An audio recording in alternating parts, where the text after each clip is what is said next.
Alright guys, somebody brought up about meeting, well, relationships, they just haven't met the right person. I've brought this up before, because like I says, for me, the MGTOW stuff I understand as an ideology. And people say, yeah, well, how can you talk about it when you're married and blah, blah, blah. Well, I've been married 12 years, happily married, content. I met the right person, and I think that's one of the key elements, as somebody brought up, is it's meeting the right person. But I also understand that a lot of the time it's not worth the hassle for a lot of people. And the reason being is the risk's all on the male at the minute, thanks to the way the system's set up. But also, I think often it's set up because men and women think differently. A lot of men think long term. Don't get me wrong, I'm sure a lot of women do as well, but a lot of the guys that seem to get absolutely hammered are sort of focused on long-term commitment, so they're not engaged in the relationship in many ways. I suppose that's the easiest way of saying it, because you're not going, oh, are you happy, all the lovey-dovey stuff. You're focused on paying the bills and dealing with the day-to-day stuff, and often lose sight of what you've got in front of you.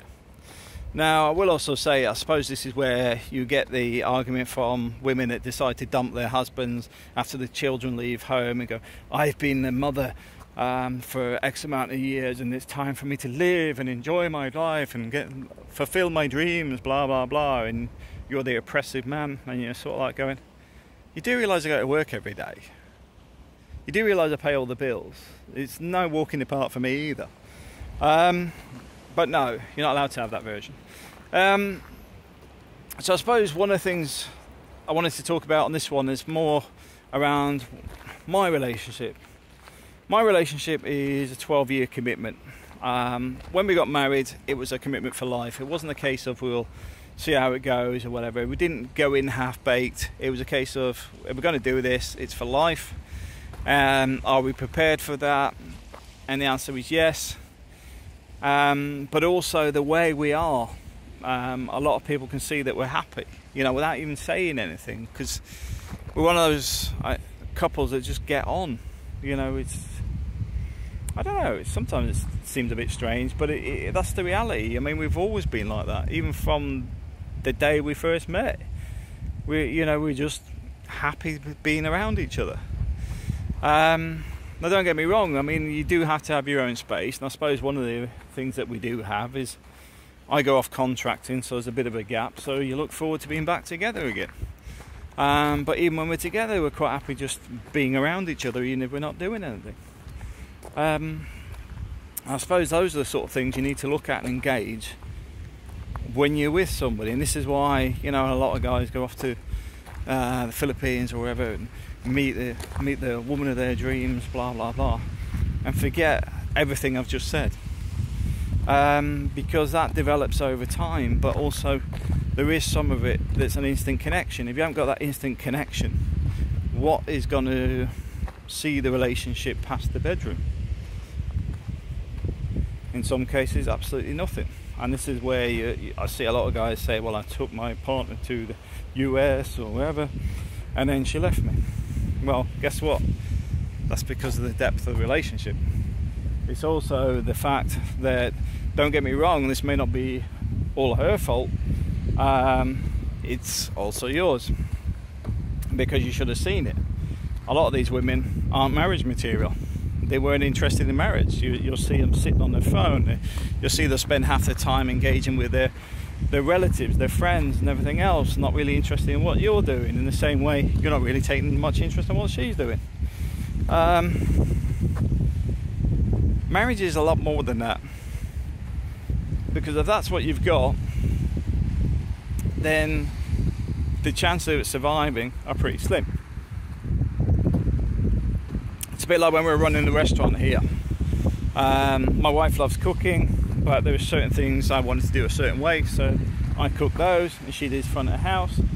And then there's stuff that she likes cooking and doing her way, so I go front of the house and she does the cooking. It's just recognizing your own capability is what keeps everybody happy. Checking on it, doing a health check on a relationship as well. Is everything going well? If there is a problem, how do you fix it?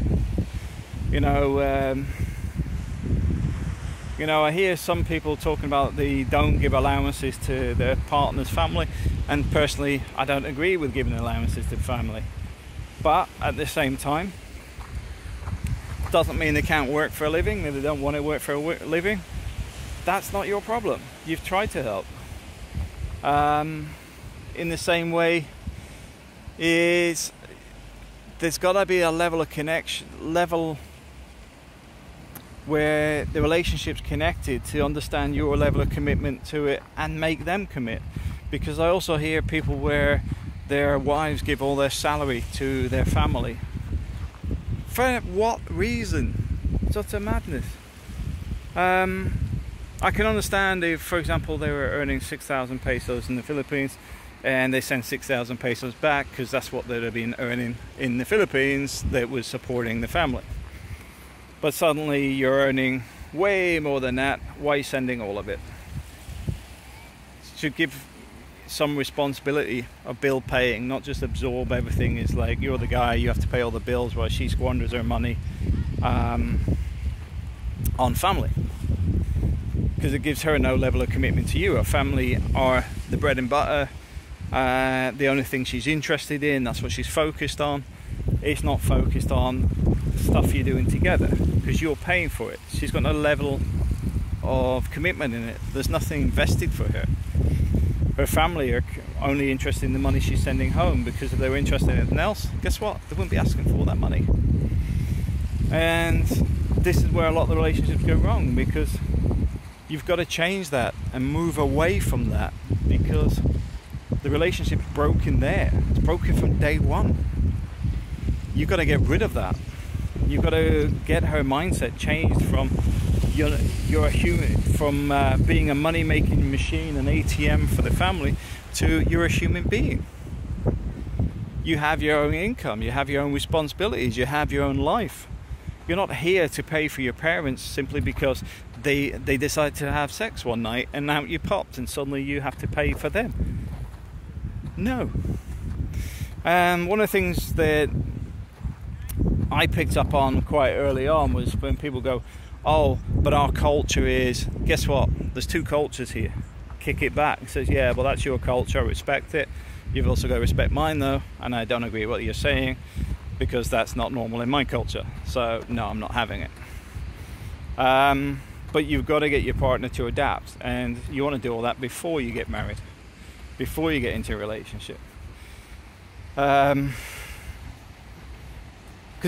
it's one of those things where you've got to sit and analyze what you want out of life as a couple, not as an individual. You've got to move away from that as a guy. You've got to stop thinking as an individual if you're going into a relationship. You've got to think as a couple.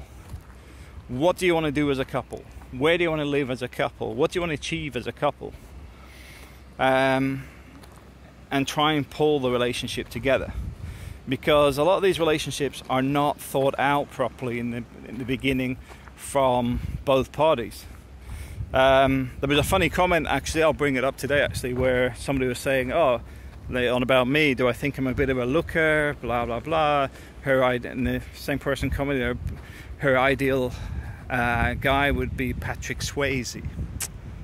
Well, that sort of, well, it made me laugh. Because the first thing is that they thought it was quite important to, when I'm discussing the topic, that they must try and mock me in some way. But then it sort of turned around, because the ideal guy is somebody she doesn't know, who's dead, has only got a view on him based on his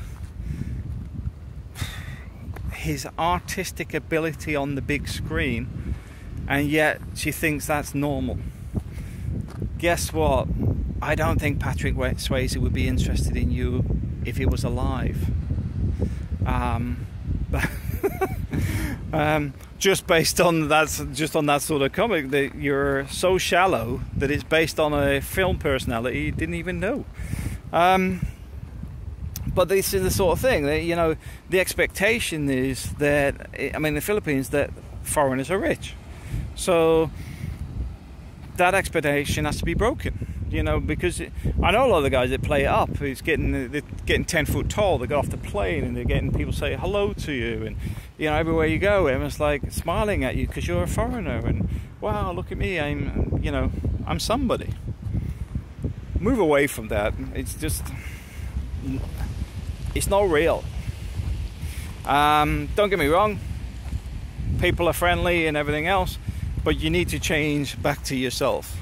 You're a human being. Your priorities should be about enjoying life, getting where you want to be in life, being content, finding something that makes you happy, meeting the right person. Don't marry the first person you meet. Don't marry the person you met at the mall just as you arrive from the airport. Spend a bit of time and meet people. Understand that you will get different levels of society approach you, because a lot of guys, to be fair, a lot of the guys are not the best of men, but at the same time they often go with women that often have a low education, low moral compass and other things that then go, hey Matt, all Filipinos are like this, all Filipinos are like that. When you're like, who made the mistake? You met the wrong person, but you can see it a mile off. So for me, I don't really talk about my wife too much. My wife is educated, she's a university graduate. She worked as a engineer. She's very switched on, multilingual,